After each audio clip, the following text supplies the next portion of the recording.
पुढची महत्त्वाची बातमी आपण पाहूयात। आता पंतप्रधान नरेंद्र मोदी हे मणिपूरच्या दौऱ्यावर आहेत आणि नागरिकांशी ते तिथला संवाद साधतायत। थोड्याच वेळापूर्वी त्यांची तिथे सभा देखील झाली। त्या सभेमध्ये देखील ते बोलले की मणिपूरच्या नागरिकांनी मोठ्या प्रमाणामध्ये प्रेम आम्हाला दिलंय असं देखील ते बोललेत।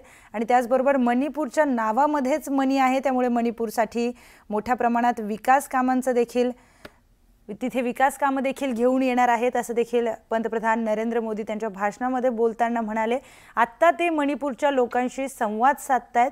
मणिपूरच्या ज्या शाळकरी मुली आहेत त्यांच्याशी ते संवाद साधताना दिसतात आणि पंतप्रधानांशी संवाद साधताना या शाळकरी मुली असतील, त्याचबरोबर कॉलेजला जाणाऱ्या मुली असतील, काही महिला देखील तिथे आहेत, त्या अतिशय भावनिक होताना दिसून येत आहेत। त्यांची व्यथा ते पंतप्रधान नरेंद्र मोदी यांना सांगण्याचा प्रयत्न करतात। मणिपूरमध्ये जी काही परिस्थिती आहे ती पंतप्रधानांपर्यंत पोहोचवण्याचा सर्वतोपरी प्रयत्न या सगळ्या महिला करतात आणि यांच्याकडून सगळ्या गोष्टी जाणून घेण्याचा प्रयत्न पंतप्रधान नरेंद्र मोदी हे करतात। त्यांच्याशी बोलून त्यांच्या भावना जाणून घेण्याचा प्रयत्न हा पंतप्रधानांकडून केल्याचं दिसतंय।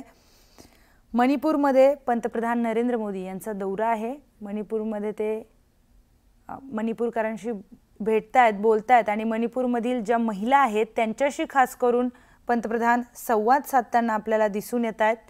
मणिपूरमधील महिलांशी बोलताना दिसून येत आहेत।